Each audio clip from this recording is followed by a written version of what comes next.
Then Jesus went back in the meeting place where he had found a man with a crippled hand.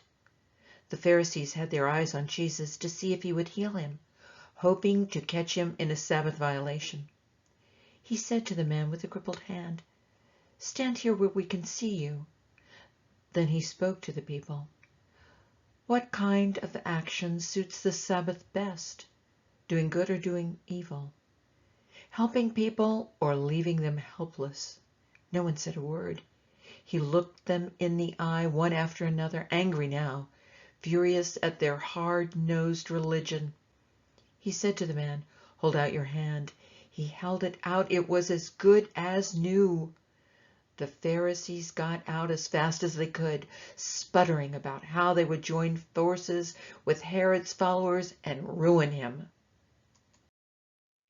Jesus went off with his disciples to the sea to get away, but a huge crowd from Galilee trailed after them, also from Judea, Jerusalem, Idumea, across the Jordan, and around Tyre and Sidon, swarms of people who had heard the reports and had come to see for themselves. He told his disciples to get a boat ready so they wouldn't be trampled by the crowd. He had healed many people, and now everyone who had something wrong was pushing and shoving to get near and touch him. Evil spirits, when they recognized him, fell down and cried out, "You are the Son of God!" But Jesus would have none of it. He shut them up, forbidding them to identify him in public. He climbed a mountain and invited those he wanted with him. They climbed together. He settled on 12 and designated them apostles. The plan was that they would be with him, and he would send them out to proclaim the word and give them authority to banish demons. These are the 12. Simon, Jesus later named him Peter, meaning rock. James, son of Zebedee. John, brother of James. Jesus nicknamed the Zebedee brothers Boanerges, meaning sons of thunder.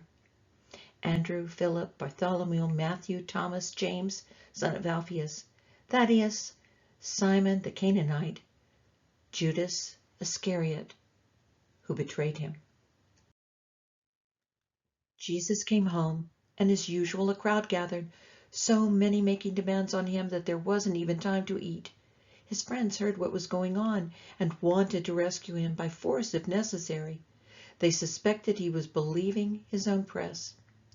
The religious scholars from Jerusalem came down, spreading rumors that he was working black magic, using devil tricks to impress them with spiritual power. Jesus confronted their slander with a story. Does it make sense to send a devil to catch a devil? To use Satan to get rid of Satan? A constantly squabbling family disintegrates. If Satan were fighting Satan, there soon wouldn't be any Satan left.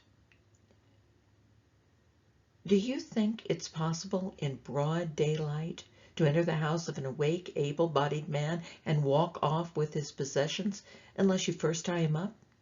Tie him up, though, and you can clean him out. Listen to this carefully. I'm warning you. There's nothing done or said that can't be forgiven.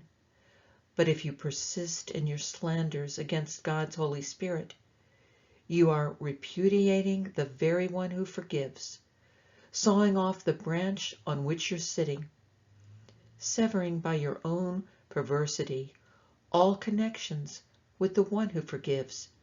He gave this warning because they were accusing him of being in league with evil. Just then his mother and brothers showed up. Standing outside, they relayed a message that they wanted a word with him. He was surrounded by the crowd when he was given the message.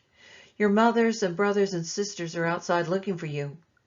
Jesus responded, Who do you think are my mother and brothers? Looking around, taking in everyone seated around him, he said, Right here, right in front of you, my mother and brothers. Obedience is thicker than blood.